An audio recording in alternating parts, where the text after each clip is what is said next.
talk or something so that we can make sure your levels are good. Hey, That's the sound stuff we're supposed to check beforehand, but that's fine. All right, so we're in. We're ready.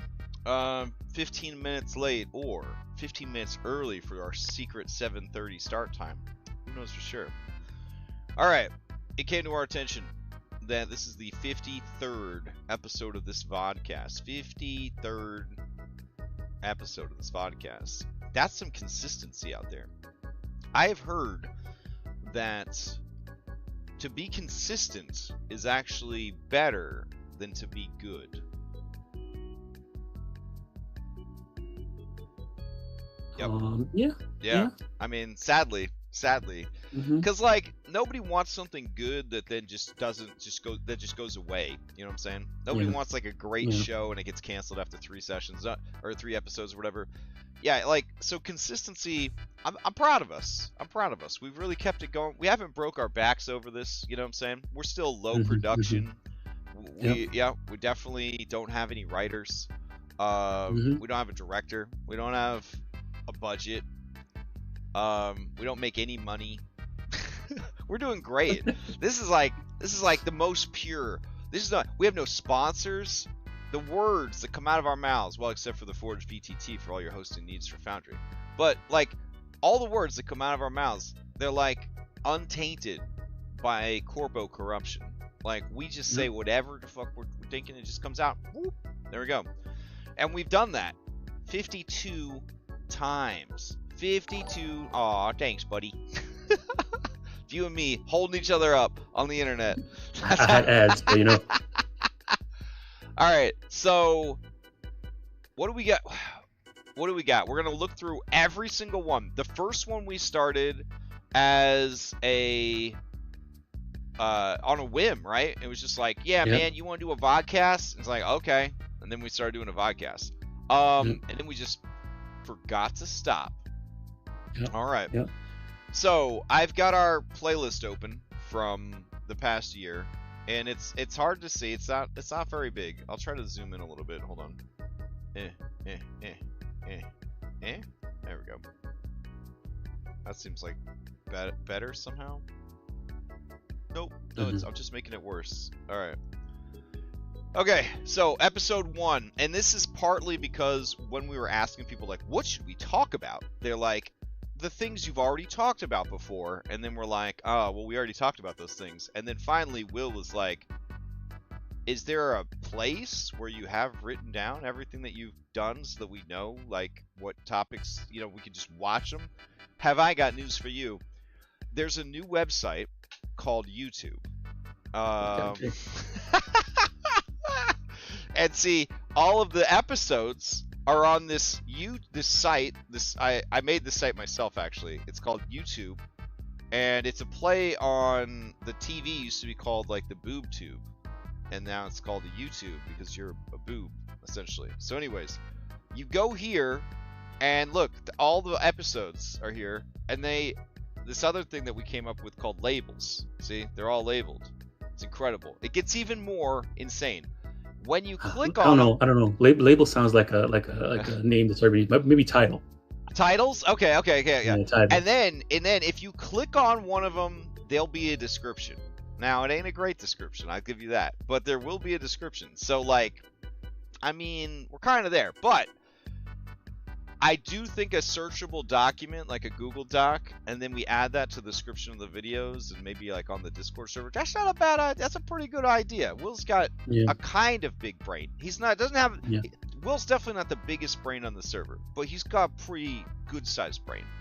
A lot of it goes to powering his body, because from what I understand, he's like the size of like a Brachiosaurus. So like a lot of it goes to just powering him, you know, moving him around. But this was a really good idea, so we're gonna go with it. All right, episode 1, we talked about Unearthed Arcana 2022. Oh my goodness, 1 D&D. Wow. Shortly after that, both of us started running some 1 D&D playtesting because we were like, we love Dungeons and Dragons so much. This is such a great thing. I'm publishing third-party content. I'm making products for this. I love it. I love it, baby. Mm-hmm, One D&D, I'm excited. You're taking ownership of the game. You're trying to listen to the fans, and you're trying to make the game better. This is fantastic. Dom, are you excited about One D&D? Oh yeah. Mm-hmm. Yeah, I'm really excited about it. Like, hey, I'll run an adventure. I'm gonna write a new adventure. I'm gonna take my favorite 4th edition one shot. I'm gonna turn it into a 1D&D adventure with custom maps, and we're gonna run. It's gonna be so much fun.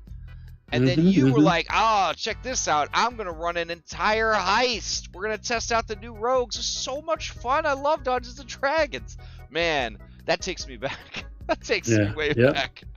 So we were young and innocent then, and we spent like a whole hour talking about how cool it was, and I'm a little embarrassed because this has been recorded for all time, for posterity, and I will not delete this, but in these early 1D&D videos, I was actively defending Wizards of the Coast and their designs because I felt like the game needed attention, and I was happy that it was finally getting the attention that it needed. And I was telling people to calm down. You don't need your wild shaped druids to have a good time. It'll be all right. And you know, like I was there. I had them shield up. I was like, I'll protect you, Wizards of the Coast, because you're taking care of the thing that I care about. God damn. They were sitting there on their Wellstone, getting ready to sharpen their knife. God damn. All right. So, anyways, then we played. Then we had another discussion about 1D&D. This is a general discussion about 1D&D. I think this was after you ran your one shot. Maybe. Yeah, I think it was. I think the first one was before you ran yours. Yeah. So you were just going through the. Oh, okay. Actually, no, because we started this after you ran your one shot. Oh, okay. Because this is experts. Because you guys ran it when you ran yours when we got Monk and. Right. What was it? Which one did we get? It was what was the first one? I think Cleric. It was something like that. Yeah, bards and clerics or something. It's like bards and clerics. Yeah. All right. So then we talked more about 1D&D, and I mean, we got one good thing out of it. Yeah. Exhaustion. Like, yeah, 1D&D exhaustion was money. That was good stuff. Then we got our third episode was Foundry version 10 discussion. Wow, that feels like a million years ago. What are we on now? Like Foundry 17, 18? Yeah. It's 12, but 12, there's already a votes for what's coming in 13. Okay. All right. Then we've got homebrew versus pre-written, going way back. So that was a request that Justinian put in, right? It was like, but maybe not, because this particular one, and we're not gonna like rewatch these episodes or anything. I think we recorded that too. Okay. Two friends, both game masters, 35 years, meet on Friday nights to discuss this stuff. Dealing with problem point. We cover everything. Oh, you know what? This is a great description, but it doesn't actually tell me what happens in the episode. Oh wait, homebrew versus pre-written, pros and cons. So technically, Justinian's request was not covered by this video because we just talked about the difference. We didn't talk about making a pre-con into a homebrew, which I think was more of the request, right? It was like making. Yeah, that was the thing that I put in was like, okay, like what you're doing with Curse of Strahd in a way where like, okay, I mean, we make a decision, like how do you adjust to that decision that's been made, and if that decision still works in the adventure, and if it doesn't, how do you make adjustments in the adventure for it? Fair enough. That was the thing. So maybe that'll be 54. You know? Yeah, it could be 54. I have different techniques nowadays that I'd love to share. Evil, sinister techniques that I'd like to share. All right. Then we've got episode 5, multi-system pros and cons. So this is when things started to get a little like, I have a bad feeling about this, right? I don't think that they had announced that they were getting ready to F everybody in the A. Yeah, but it does look like around, this would be October, because Extra Life plans are coming up. we started. Yeah, I think you were talking about 4E because you were getting ready. I think this Extra Life was the 4E one, right? Oh, that's the one where there was some 4E going on. Maybe, yeah, maybe could have been it. So we were looking at other systems, and this was also back when everyone was like, "Crash, I read the world patch document. Have you ever just looked at the rulebook for Pathfinder 2E?"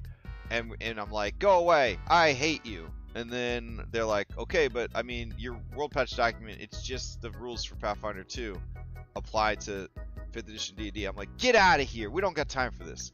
So we had this vodcast where we talked about like, well, it's really hard to keep all the rules straight. You know what I'm saying? I think that was kind of like what we talked about in that one was like, it's difficult when you're busy to run a lot of systems at the same time, right? Like if I had one group, and we finished a campaign, and then we said, now we're going to try Fallout. Everyone would be like, cool, shake hands, now we're going to try Fallout. Then we play our Fallout campaign, and then afterwards say, now we're going to try Vampire the Masquerade. We all shake hands, and then we go and we do another one. That, to me, that's a perfect world. That's the best. What we're doing right now, it's madness. Like, the life we're living right now, we're playing all these different game systems at once, and everybody's trying to keep all the rules straight all the time. That's a lot. That's a lot. It's our brain real estate. I still stand by what we said, well, what I said at least, in this vodcast a million years ago, and that is I prefer playing one system at a time. I really do. I really do. Like, I'm enjoying trying out all these different systems and seeing all these different systems. I would be much happier just running one system all the time. I think it works for me if the two systems are very different from each other. Very different, right? Yeah. Very like different. running 5e versus like running a level-based system versus a skill-based system. I think I could do that. Okay. You know? Okay. Yeah. But like if we were running 5e and then Dragonbane, there's enough overlap there where it can be confusing, but also the systems are very it's so weird. Dragonbane is so weird compared to 5e in some cases that like I feel like I can make that distinction at the point. Yeah, I could see that. I think what I discovered for myself was I've played enough 5e that it's like second nature. So it's not about like, oh, am I going to get the rules confused between these systems? Not anymore, right? Like 12 years. 12 years of 5th edition D&D, like, I don't know. I'm still hearing persuasion checks in Pathfinder 2e, Oh yeah, that's fair. Diplomacy versus persuasion and things like that. Seek actions instead of search actions. Yeah. I got you. What really got me was we learned Pathfinder just in time for them to change Pathfinder, and change it in like a lot of the dumbest ways I've ever seen. Spacious pouch. I'm still not over it. Like, I'm still not over it. Like, I just own that you copied their work. Like, no one cares. Like, no one cares. They don't want to get sued. No one's gonna sue you over bag of holding versus spacious pouch, bro. Like, are you sure? Okay, we're talking about the purple worm in Paizo Land is now called the cave worm. They took the picture into Photoshop. They dragged the hue slider from purple to brown. And that's enough to not get sued. I'm just saying it's the dumbest shit I've ever seen in my life, and I hate it. But I'm glad they revised the witch, because revised witch is pretty fucking good. I'm just saying. So anyways, we talked about multi-systems, and this was like the origin story, right? Of us starting to branch out, right? Because that's when you were like, well, I really want to try this CyberPunk because I love CyberPunk. And I'm worried about trying a new system, but I'm going to do it anyways. In the new year, I'm going to do this thing. I'm ready for it. I'm like, okay, good luck with that, buddy. Good luck with that. So then it was Extra Lifetime. And we were doing prep and all of that. And then we were looking at the Extra Life discussion. We did a Q&A panel, and I believe this was where we had Orf guest on this one. I'm not sure. Again, without listening to it, we'll just get in here. Yep. Look at handsome Orf. Where is he? Oh, he's off to the side here. You can't see him. I swear to God, he's there. He got a little beard. There he. Oh, there he is. Man, 3 handsome dudes right there. Anyways, so we had this like just group talk discussion, which was pretty slick, I thought. And then we did Thanksgiving episode. Third-party products we're thankful for. Yeah. Now, I think at this point there was like rumblings that they were going to try and do something, right? That's why we said that we were like talking about third-party products that we were really excited about, right? Because they were starting to. They hadn't dropped yet, right? They hadn't dropped the news that we're going to destroy Dungeons and Dragons. That hadn't come up yet, but there was whispers, there was rumors that things weren't going so well. Yeah. Oh man, so that was fun, and I think I finished that one up with a big shout to Odyssey of the Dragon Wars, which I think is just the best third-party 5th edition adventure ever written. I think it's just really, really good. Yeah. I mentioned about all the third-party stuff I got for Ryan. Oh yeah, you're right. Yeah, so that was good. That was good. Then we talked about episode 10, 1D&D clerics and new racial options. We were still giving it a shot. We were still showing up to work. We were still like, all right, 1D&D, we're here for it. Let's do this. I believe in this. Like, it's going to be okay. Then we got to episode 11. We talked about minions. This is the Matt Koval minions versus the 4th edition minions versus the homebrew minions versus Giphy minions, right? Yeah. That was a good episode. Yeah. That was a good episode. I love minions.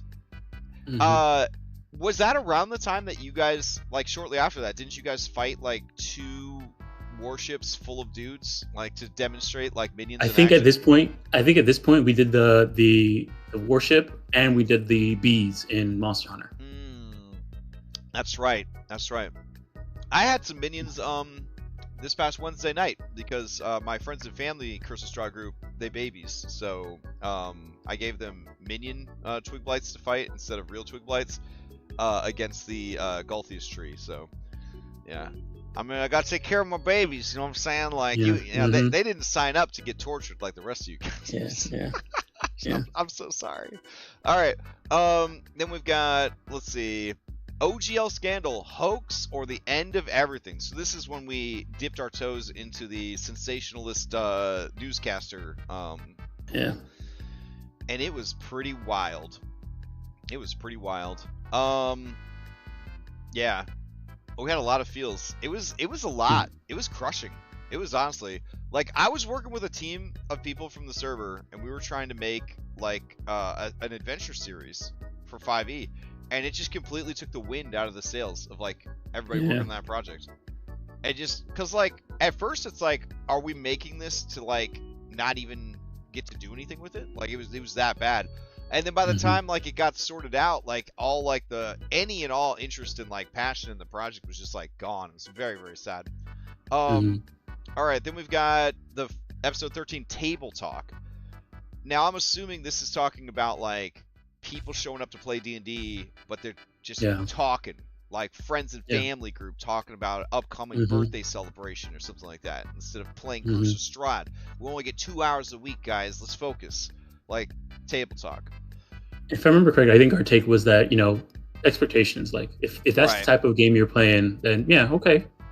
You guys are just hanging out to, you know, have some fun and, you know, roll some dice and, you know, eat your snacks and, you know, hang out. Beer and pretzels night. Yeah. But it's one of those things where everybody needs to be on the same page about it. All right. Then we got episode 14, OGL. Hell nah. Wow. It's like some edgy 90s stuff right there. Giving some love to CyberPunk and PF2. So now we have started playing CyberPunk and PF2. We're going through like the scrapbook here. Yeah. So here's the thing. I really wanted to learn Pathfinder, and I was worried that CyberPunk was going to be just a little too crunchy for me, more crunchy than Pathfinder. And so I still, to this day, I mentioned it in the Discord earlier, I think I'm going to haunt this earth as a ghost because I didn't play in your CyberPunk campaign. Like, I don't know. I mean, you're experiencing a bit of it now in Strength of Thousands. Oh yeah. It's just it's more of a laid back kind of feel. Is that what? I don't know. I mean, it is like second, like a little bit of Second Life inside TTRPGs. So It's I guess you're like doing it. It's pretty fun. It's pretty fun. I guess you're kind of doing it in Vampire too. I feel like oh, for sure. What I've watched in Vampire is very similar to the whole, like, I mean, we're here to do what we need to do for our own selves. So and some of that is just going to a club sometimes. Yeah, that's fair. Meanwhile, I dragged Remy Stone and Larionis into the literal pits of despair with Abomination Vault. So,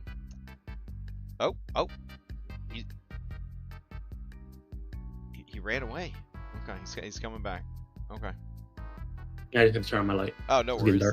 Okay, so I thought that was really neat though, because we like split up, you know what I'm saying? It's like you check out this system and I'll check out this system, and we'll keep meeting back up to talk about our progress. So it was like we were able to sort of like learn about both systems at the same time without having to like both do it at the same time. So that was actually kind of nice. All right, then Monster Hunter ended. So episode 15 was talking about Monster Hunter recap, homies and hangouts. And I guess that's where we brought in the rest of the Monster Hunter squad. We did a post-mortem of your Monster Hunter game. Topical, because there is 7% of my brain only thinks about Monster Hunter right now. I'm that excited about Monster Hunter Wilds. Like, yeah. So I'm afraid. We're saying this is the best. This is the best game Capcom has ever made.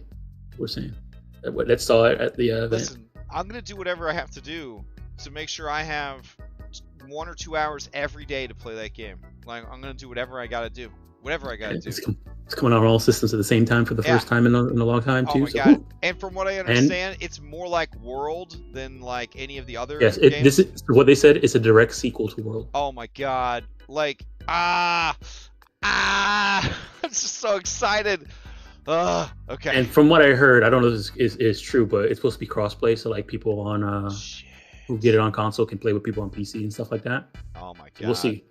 So I don't know if that's been confirmed. So I've got to get a copy on the PlayStation. I got to get a copy on my PC. I got to get a copy for my kid. That's like I'm at 3 copies already. This is nuts. Okay. Oof. All right. Anyways, I love that campaign, by the way. The Monster Hunter campaign was so much fun. I really enjoyed it. So, then we had the love-hate, episode 16, the love-hate of Solasta, Crown of the Magisters. This was a just chilling episode. This was you and I. We were like, I don't know what to talk about. And then you're like, you want to just like hang out and play some Solasta? And I was like, sure. This is when we ran through the what you call it? Lost Mines. The mod. Yeah, the Lost Mines mod. Yeah. Was this one?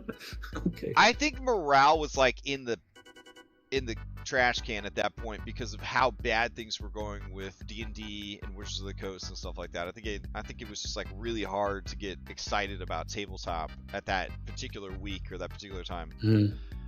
Then you had to go somewhere, and I had Ashwin come on, and I interviewed Ashwin, our Pathfinder 2 GM, and so we learned a lot about him and running Pathfinder 1 and Pathfinder 2 and why he decided to be a paid DM, and got a lot of insight into start playing games and all of that stuff.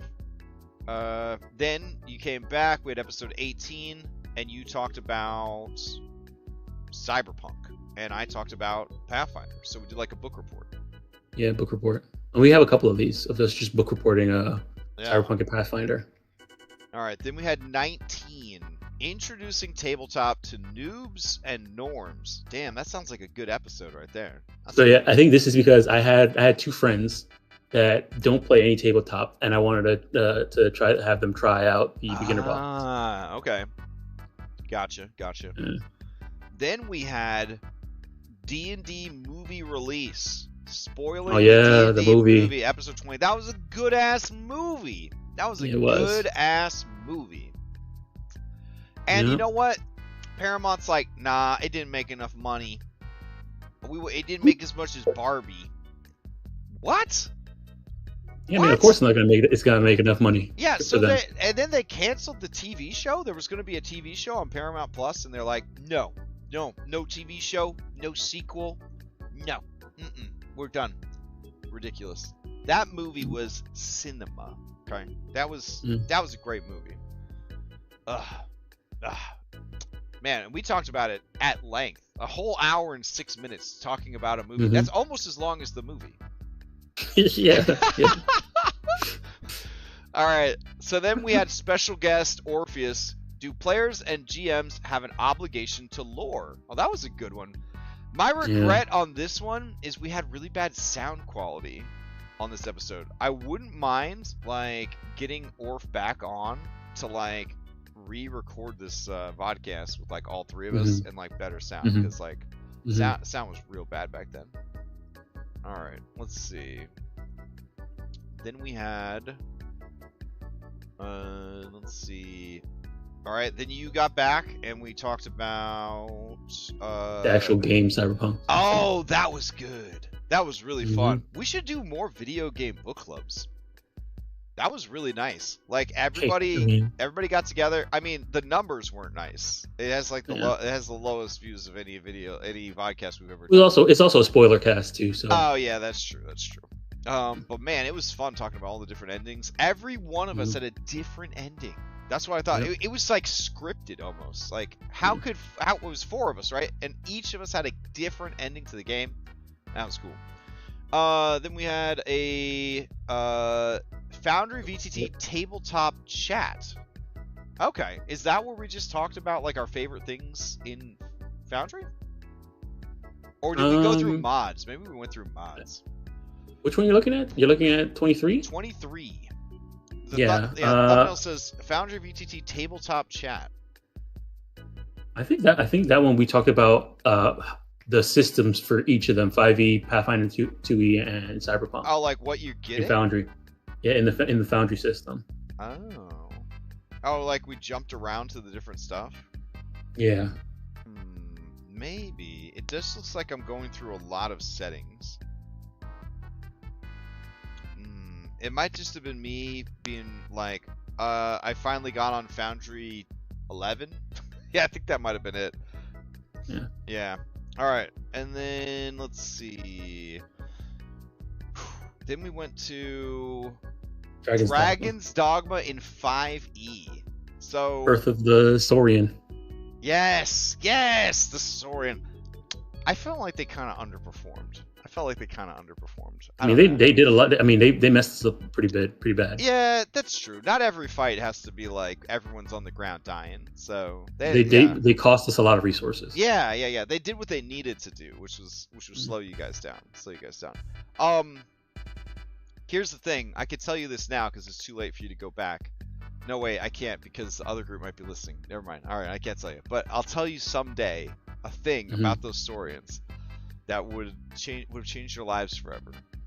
All right, Let's keep going. Let's see. Then we've got Pathfinder 2e in Foundry. Okay, this is where we went in and showcased how good Pathfinder 2e is in Foundry. Yeah, I think this is when you were looking at like some of the pre-made modules and stuff like that. Oh yeah, this was like when I finally was like, okay, I'm done learning like the system. Now I'm going to get ready to start running the system. What does it look like on the GM side of things? And I was just blown away by the quality and the partnership there. All right, episode 26. So we're halfway there, and we're halfway through our VODcast. So we're just doing great today. Recent games that inspire some good D&D. Yeah. Okay, what were the games? I think Breath of the Wild or Tears of the Kingdom.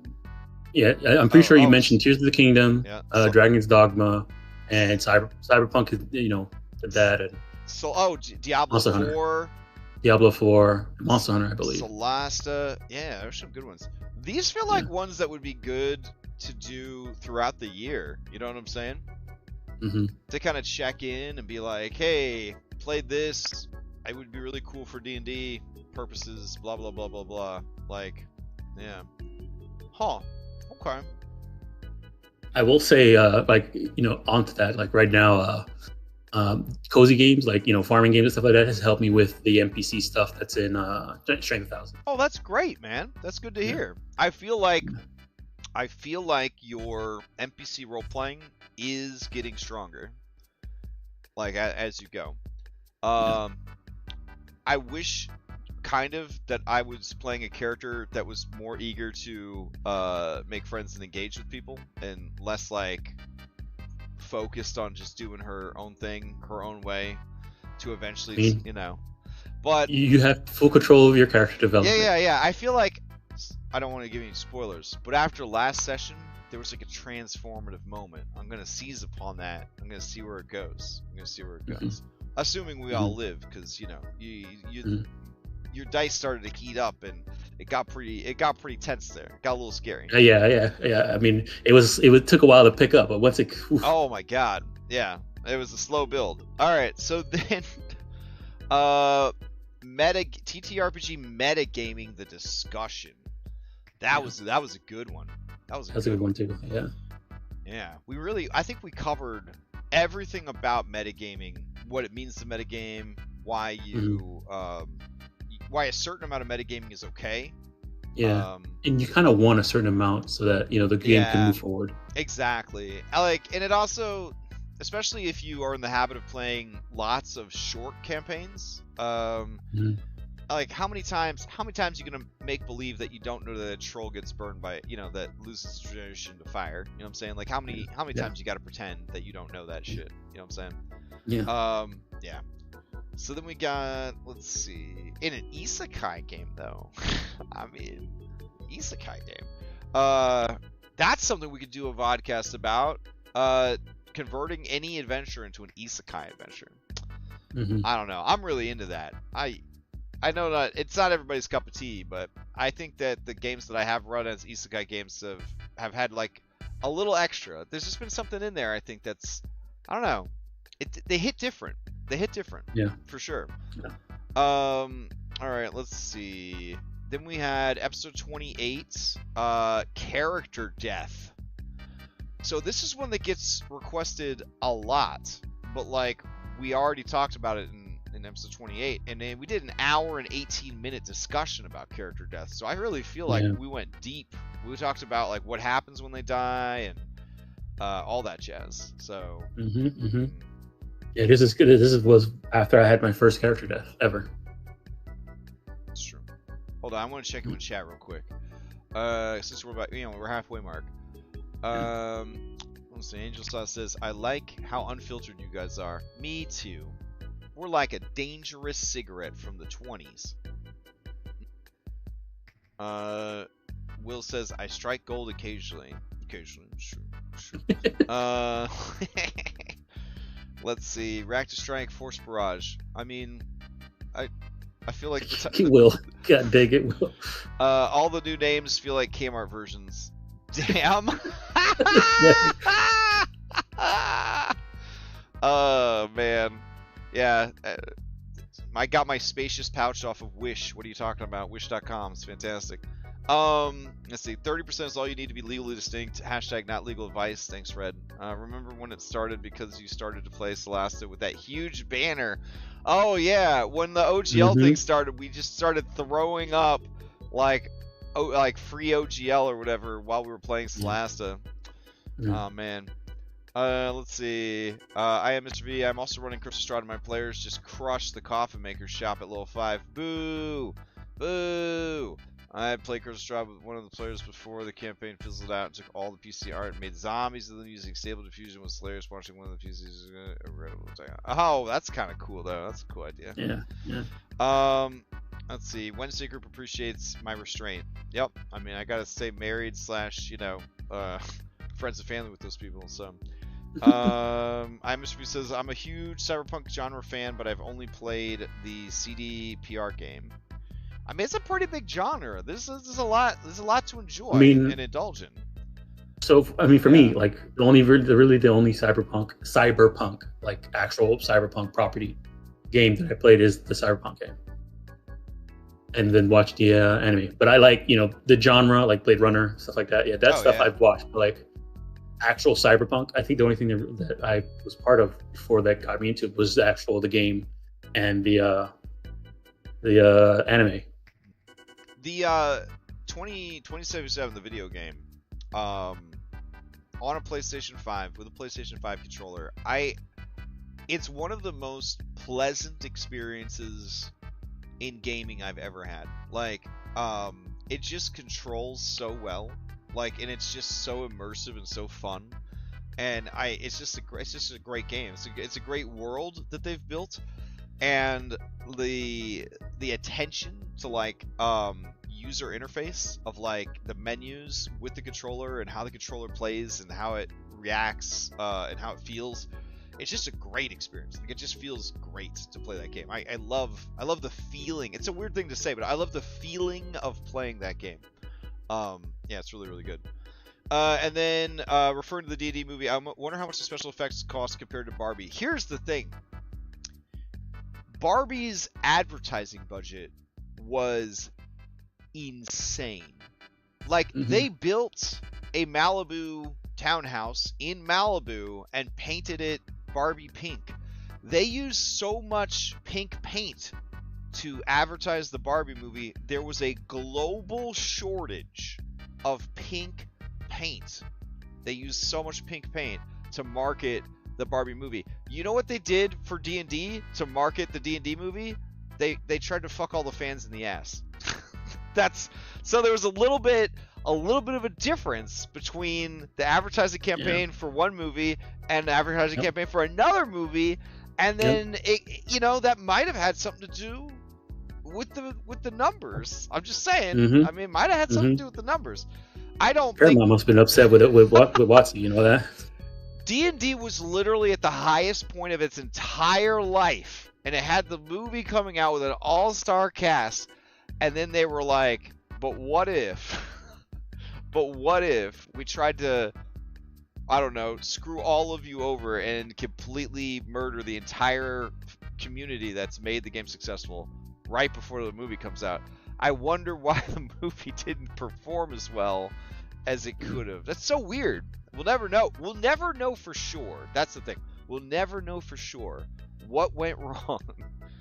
Gosh. What could have happened? Anyways. All right, back to our recap.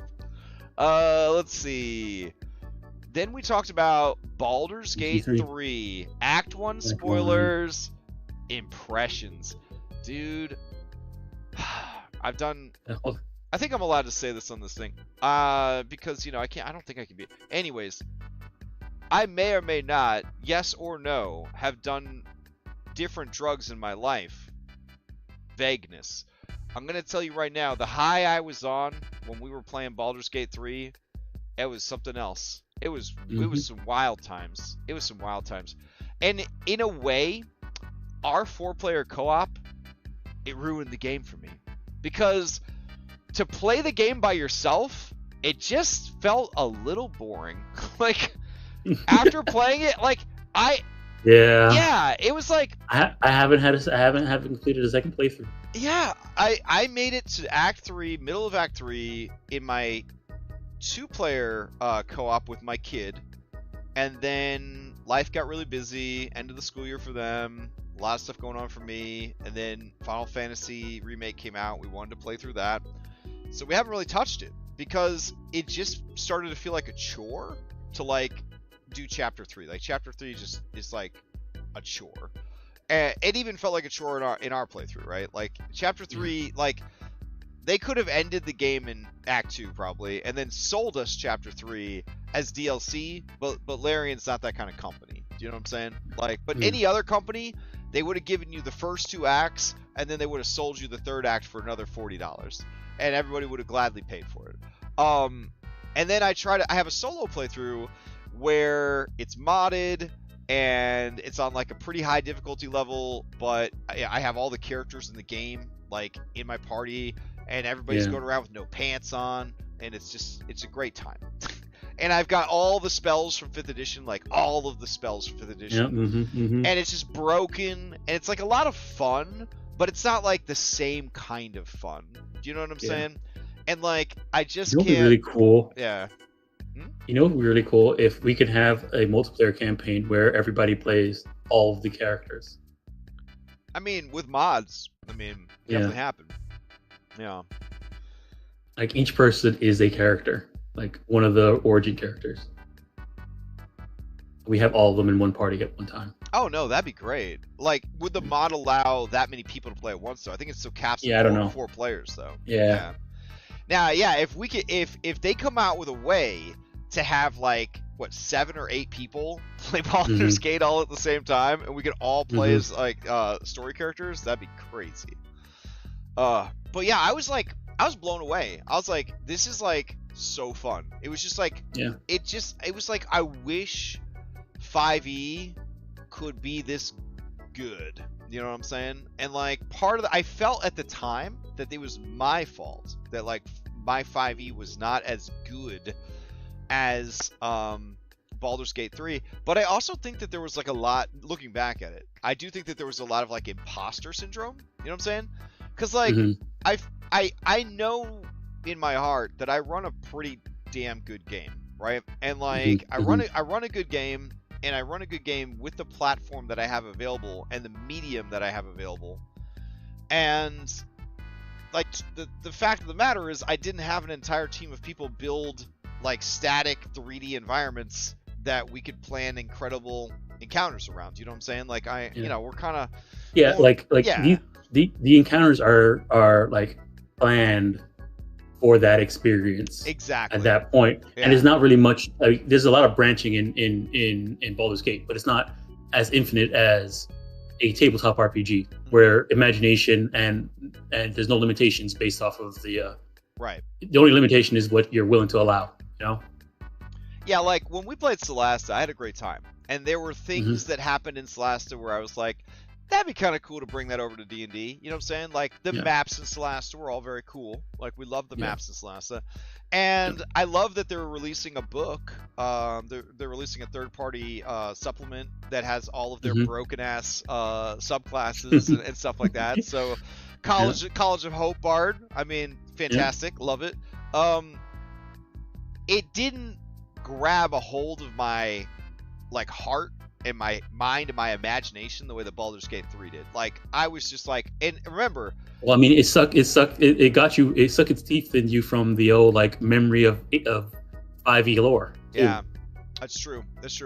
And you remember, like, when we did the testing for it, I was like, I don't know if I want to do this, guys. Like, I don't really know if I feel like doing this. Like, I only did it because I promised Larry Onis, when we were all very sad and depressed during pandemic, he was like, well, you think, hey, I want to ask you before anyone else does, when Baldur's Gate 3 comes out, would you do a 4-player playthrough with me? And at the time, I was writing all kinds of checks, right?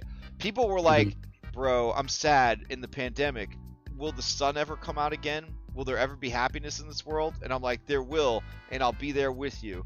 And they're like, really? I'm like, really? Because I didn't think that was going to happen. I thought everyone was going to die. You know what I'm saying? So I was just like, sure. Yeah, we'll hang out. It's fine. Then the pandemic, quote unquote, ended, and then people were just started showing up. And they're like, remember during pandemic, you said we'd do this thing together. But I'm glad I did. But like, I hadn't played any of the beta or the early access. I didn't know shit for shit of like what was going on. And like, so it like hit me like hard. I was just like, oh my god, this is fucking awesome. Like, this is awesome. Yeah. And like, still, my heart beats faster thinking about the crap, the absolute mayhem, the bullshit that we got into in that game together in that 4-player playthrough. It was so much. It was something, and you know, Remy said this with like sadness in their voice because we had just lost Shadowheart. Or no, we had already lost Shadowheart, and then we lost Halcyon also. And he said, "This is definitely a playthrough none of us will ever forget." And it was like, yeah. I still remember, you know, Akon sneaking into that bedroom and like, you know, just like, hey, you need help? Oh my god. It was so good. It really did feel like we played a D&D campaign together. It was really good. All right, we're getting a little off track, but it was super good. Yeah. I mean, that covers like three episodes. Oh, that's true, because we went hard on Baldur's Gate 3. Because then we talked about verticality. Which I still, to this day, keep trying to figure out good ways to do verticality. I tried to make this really cool, like, map for Kingmaker that takes place in, like, a fortress that's got different floors, and there's supposed to be, like, verticality. But then, Dirk, who's basically playtesting Kingmaker for me, I guess, he was just like, yeah, the map, it's still, like, a real pain, because, you know, even with levels and stuff like that, like, it's just a 2D space trying to be a 3D space. So, like, the end of the day, like, it's still very hard to, like, sell, like, a very good 3D fight when you are using a top-down 2D system. And we'll get there someday. I think we'll get there someday. Let's see. Then we talked about more stuff. Should we add Baldur's Gate rules to 5e? And then I got ADHD hyper-focused on that shit. And I was like, yeah! I worked, like, way too hard to add a lot of stuff that we just didn't need. We just didn't need it. Yeah. And then, let's see, we talked about the World Patch doc. And then Pathfinder 2e, 50 sessions in. Yeah, so I think this is a little bit, was this at the end of CyberPunk yet? Or I think I was getting close to the end. And then you were at 50 episodes into Pathfinder. I was like, okay, I'm ready to learn. Yeah. So, Pathfinder 2e, I still feel the same way that I felt in that VODCast, which is to say, I love it as a player. It's pretty good as a DM, and I really just like it. I think it's just really good. I think it's a good game. I don't think it's a game for everyone. I don't think it's very easy to learn, and I don't think it's my game. You know what I'm saying? But, like, that doesn't change the fact that it's a phenomenal game. Like, I think it's really, really cool. Even with fighters. It's still pretty cool. Alright, then we talked about pacing the game. Gameplay and expectations. So what happened there? Pacing. Gameplay and expectations. Okay, so I think this one was about... what was this one about? This is a lot. Pacing the game, gameplay, and expectations. Yeah. I guess this is about, like, you know, how much like putting that forward, like how many sessions it's gonna be, figuring out, like, you know, when you're having that session, like how long, like what are you doing in that session? Are you moving the game forward? Maybe that. I have to open this up and look at it. Hold on. I think it is. I think it's the pacing one, because you might have, well, I'm going to just put out there, you probably have heard by now of my Mythic Odyssey group. They sort of have a reputation on the server. So people were like, when do you think that campaign's ever going to end? Like, how do you decide that, like, this campaign needs to end by this date and this campaign doesn't need to end ever? And, like, how do you look at a campaign before you advertise the campaign and know, like, how long is this going to take? And then how do you get it to stay on that schedule? That was a tough topic, right? I opened it up, and we also talked about, you know, people just take like turns, like pacing on your turn. Oh, so we did the broad and the tight. Yeah, we did. So I just opened at the beginning. We did the whole thing where we lay out what we're talking about. It was pacing for the whole campaign, pacing for you know, an encounter, and then pacing on your turn. Wow, man, we do good work. Damn. Okay. Then we followed that incredible podcast up with episode 36, starting a new campaign. And I think this might be one of the best ones that we've done with starting a new campaign. Yeah, I feel like we really brought some useful information to the table there. Let's see. Then we had end of year stream, just chatting about the end of the year. Yeah, we talked about the year and what games I we've been think running that's and all that where stuff. I received my nomination as most improved player. I'm pretty sure that's when that happened. Then we had our resolutions for the new year. Yeah. How's that going? I haven't. So, I haven't gotten to the point where I can cut back yet because I'm still in those games that we had at the beginning of the year. Did I so that link our resolutions here or no? I don't think I maybe. did. And then also I haven't played Vampire yet. Resolutions. Oh, here they are. I'm holding us accountable right now. Let's see. Because I forgot we did this. Let's see. All right, Dom's resolutions. I have tried more systems though. Okay. I've played in Red's Mothership. I played in Dragonbane now. So. Okay. When Sunday opens, leave it open. We'll see. Yep. We'll see. When Thursday opens, leave it open. Okay. More variety, more one-shots. All right. Goals: improve role-playing and NPC development. Run strength of thousands. Audiobooks. Crash's VOD mod.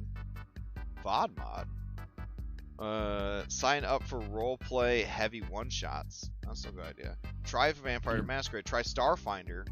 Excited for that. Play a charisma character. Oh, yeah. Okay. Davicon. And Davicon got canceled. Yeah. And then Davy ain't even coming to birthday party. I don't know. It's just super sad. All right. My resolutions were less self-harm. Guys, come on. Yeah, no cutting off your finger and no poking your ear out, you know? I am proud to say that we're in, June? I haven't cut off any fingers this year, and I have not punctured any eardrums. What? Not trying to tempt fate. I'm just throwing out facts. Let's see. I took a vitamin this year. Okay. So that's good. Stop hating on 5e. Shucks. I mean,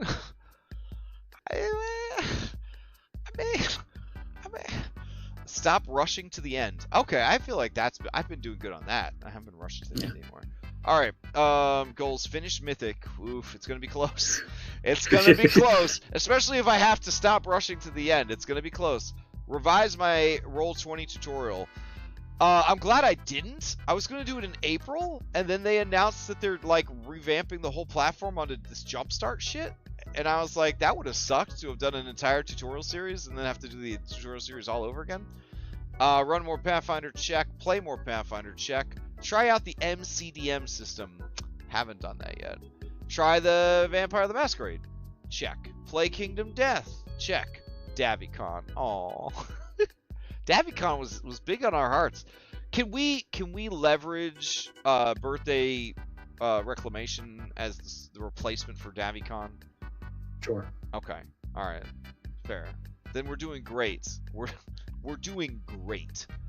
All right. Let's see. We got 8 minutes to get through the rest of the list. All right. But we said we weren't going to rush to the end. Programming issues. All right. Alt win conditions and environmental effects. Buddy, we could have this talk every week for the rest of our lives, and I would still struggle with this. Like, I find it so I'm just so what you gotta do is you gotta actually write into the adventure. Yeah, because like my way of DMing, right? Like I'm in the Matt Colville school, right? Like we're of similar age and probably temperament. And like we probably had the same formative experiences growing up in, 2nd edition D&D or whatever, where like it wasn't the DM's job to give you alt win conditions. It was your job to find alt win conditions. Do you know what I'm saying? Yeah. And like I think that's the problem. Okay? Is like I have spent 30 years presenting problems and accepting solutions, right? But I don't think of those solutions for the players ahead of time, right? Like I just feel maybe I've been burned as a player by this, but where you get a TPK and then the DM's like, well, why didn't you guys just do this? If you had done this, it would have been fine. Like that's the worst thing to ever say to your players after you TPK them is, well, why didn't you guys do this? Because now you're saying that you had a preconceived idea of how they could have gotten out of the scenario. And like, I know that you're upset because you just TPK'd the party, and like you don't, you know, you were also like, damn, what could they do to get out of this? And, you know, like a person in the quiz show audience, you want to shout the answer out, but you'll get kicked out of the studio if you do. Like, it's frustrating, sure, but like, in this episode, we talked about designed encounters with alt-win conditions. We didn't talk about D&D is a simulation, and anything could be an alt-win condition, right? Like, you could just say, hey, main bad guy, what do you need? Oh, we need that too. Let's just be friends now. Okay, cool. Like, that's an alt-win condition, right? But like, we're talking about baked in, like, mechanics. And then how much metagaming do you do if you have baked in alt-win conditions? That's what that VODcast was about, if I'm remembering correctly, right? Yeah. Because the biggest thing there is like well, you guys had one. Technically, you guys had one last night, right? Because there was a baked-in alt-win condition for that. So one of the things we talked about was that the issue is that it's much easier to just fight something in 5e than to try anything else most of the time. And so that was one of the things that we talked about was like, okay, well, we have to make sure that, you know, the path of, like, most players are going to pick the path of least resistance. Yeah.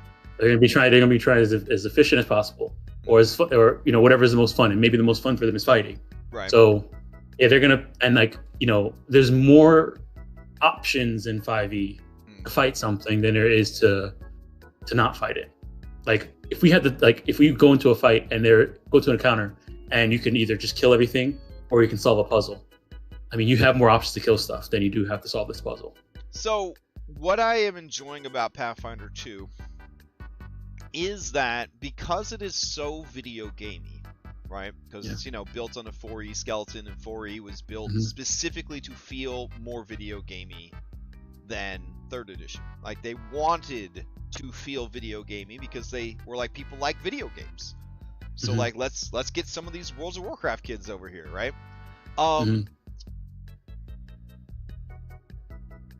I ran an adventure on Monday, and the adventure said the players need to do this. This is the recommended way to do this, but they could also do this or this, right? The adventure told me that, right? So then transparently, I went to the players and I said, you need to do this. Here are some ways that you could do it. And I told them, like, there's this mini game system, there's this subsystem, and then there's kicking down the door and fighting your way in. And because I told them, right, like, these are things that you can do, I feel like they were more receptive to trying something besides even more combat. You know what I'm saying? Yeah.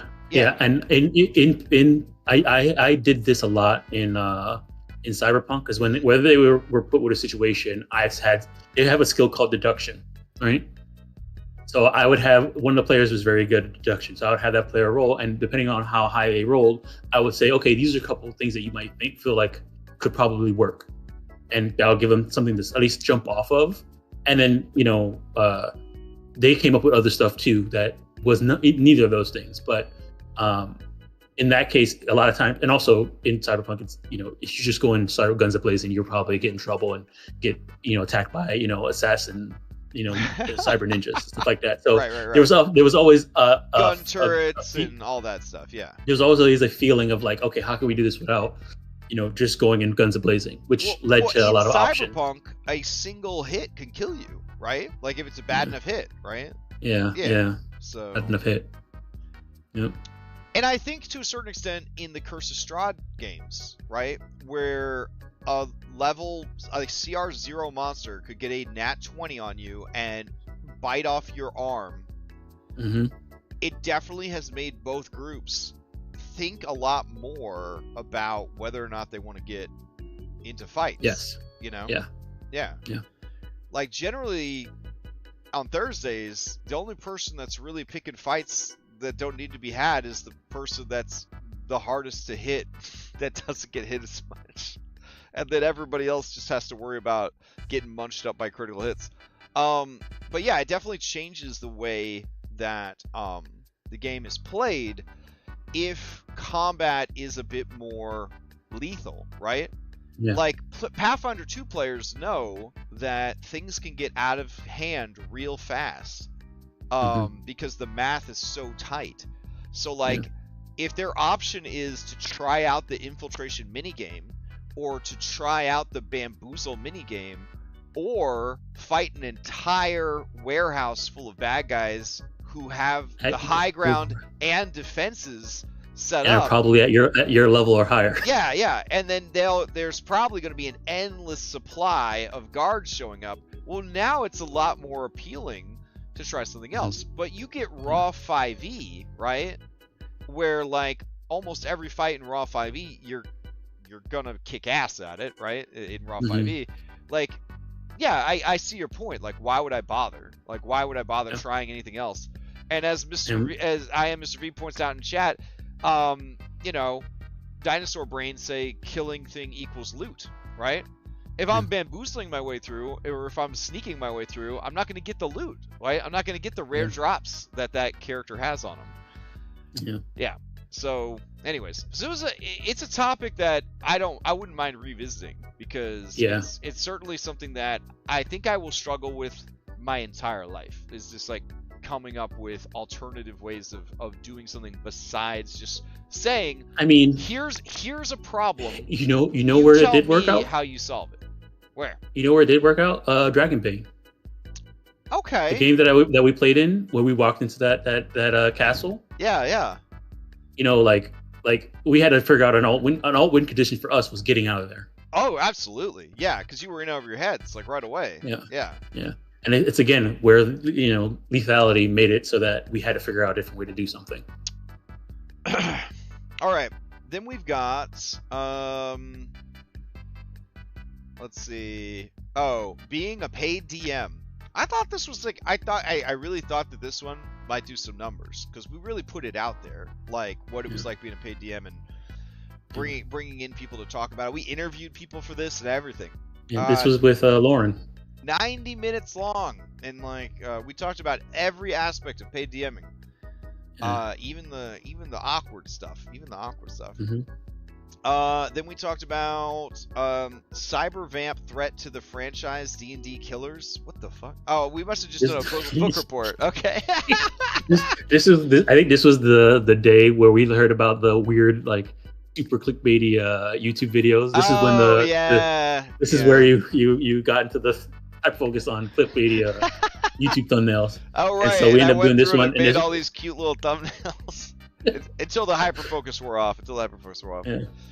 All right, then we had roleplay versus roleplay. That was a good one. That was a good one. Yeah. I'm surprised I didn't get. I'm surprised nobody watched it. Yeah, some low ass numbers there. Whatever. Apparently, you can like advertise and stuff. I don't know. Well, you can also like take snippets of this stuff, turn it into short form video, and then use that to catfish people to watch the long form video. There's like a whole lot to it. All right, then we talked about Pathfinder subsystems. That was actually pretty fun. This was because I was having a crisis of faith with Final Fantasy VII remake minigames and the amount of minigames they have. Yeah, I'm still. I've been defeated. Now I'm just like, whatever. I'll just do your fucking minigames. I had to accept that was a core part of the game. Like it wasn't in that game. The minigames aren't optional. They are the game. And if you aren't okay with that, then don't play that game. So I kind of regret not using the infiltration system for you guys' heist with Shizue. Yeah, I think that would have been cool. Though I'll admit, when I ran the infiltration system on Monday, I was like, this is kind of stale. And I just sort of like changed it on the fly. Yeah, because it requires the GM to like do a lot of prep up. To make it interesting, you have to do a lot of prep beforehand. Which is not the best for a subsystem, I think. Right, a subsystem is supposed to be a tool that you can like whip out whenever you need to. Yeah. See, like the chase subsystem, I have a deck of cards, a physical deck of cards I bought from Paizo. So whenever I need to do a chase, I can just deal them out onto my desk, and like I'm good to go. Something like that for infiltration would be nice.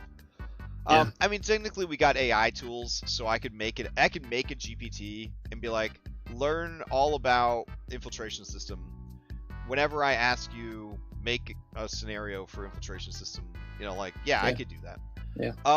Then we've got what do we got? Creating and maintaining player engagement. That was a good one. That was a really good one. That's where we talked about the different types of players too, because that's a request that we get, right? The different types of players. What are the different types of players? Well, we talked about them in creating and maintaining player engagement, because you have to know the different types of players to know how to engage those players. Yeah. Then we have character engagement. It's different. And this was something that was requested today, which is like, how do I make my characters tied to the story? Like, how do I take a pre-written adventure and make sure my characters are included in that adventure?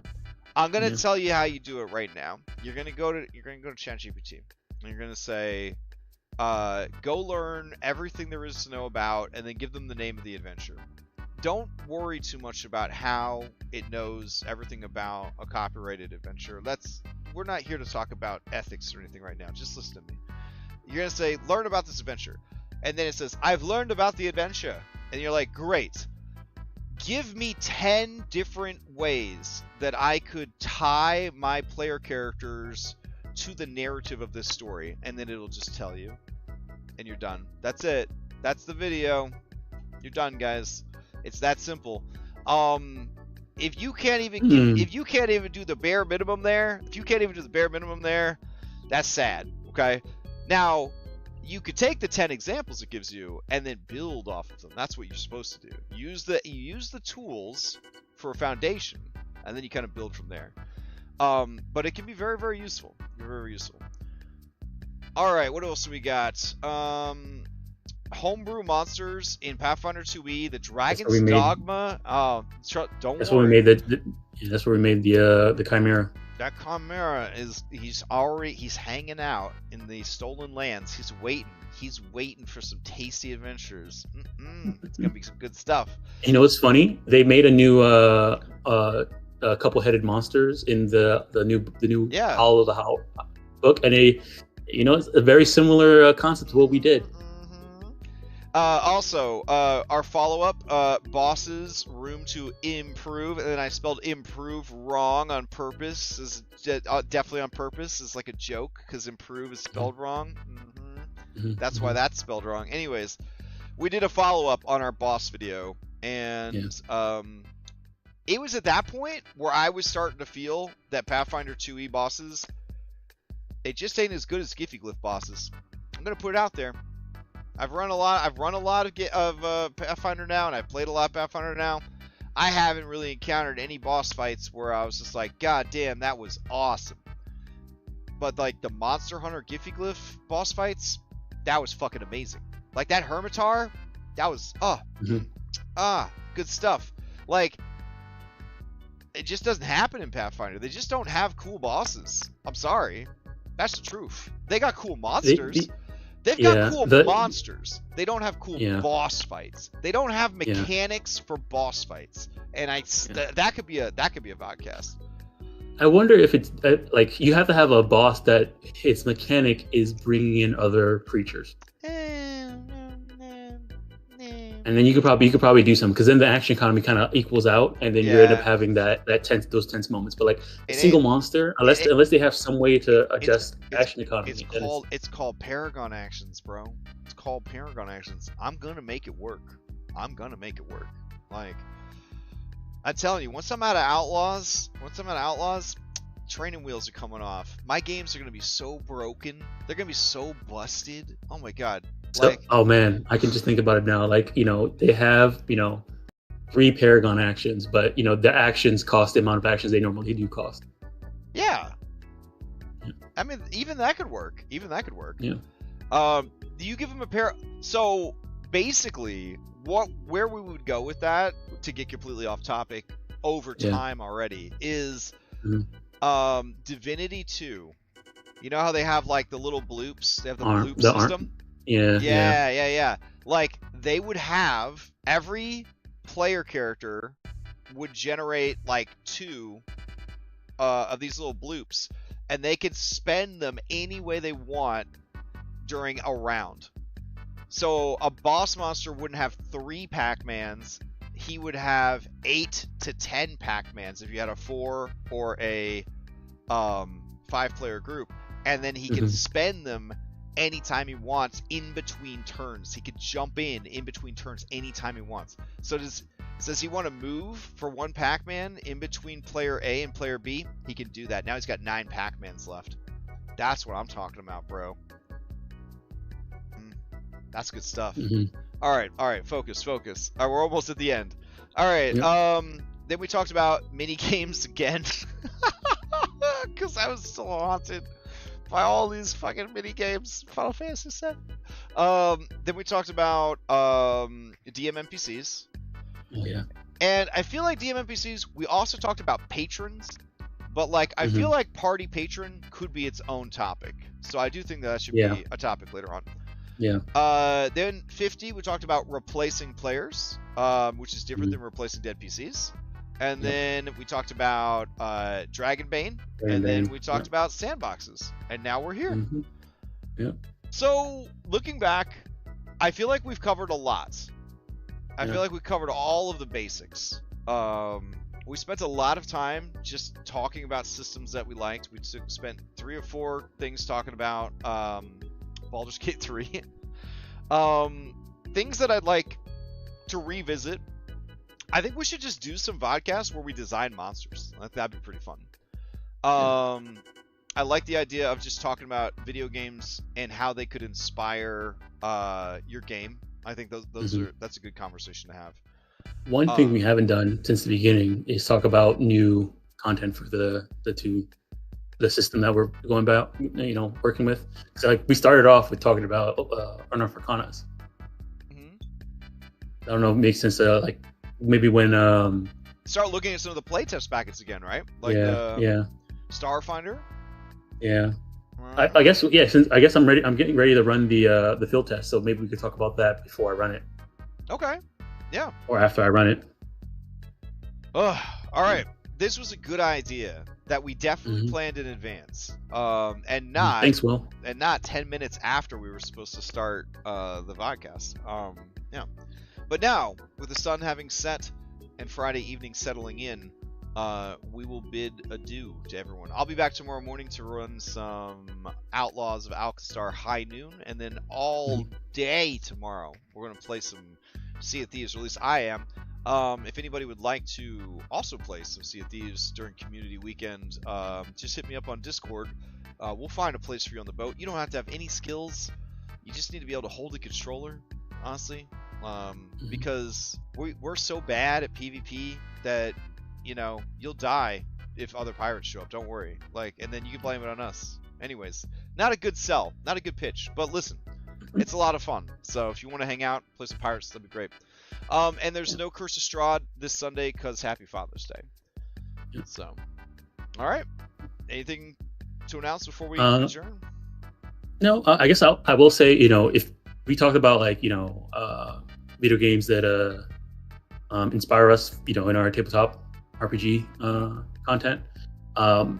We just had, Summer Game Fest, so there's a lot of new game stuff going on coming out right now. Good games, and then also Steam has its next fest. So if you guys, there's a lot of demos that are just out there for stuff, and I've been using a lot of cozy games to help me get my NPCs, help me with NPC ideas. So check out all the demos. There's a lot of really cool stuff out there. Sweet. All right.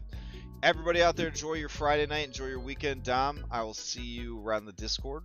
And enjoy your night. All right. Take care.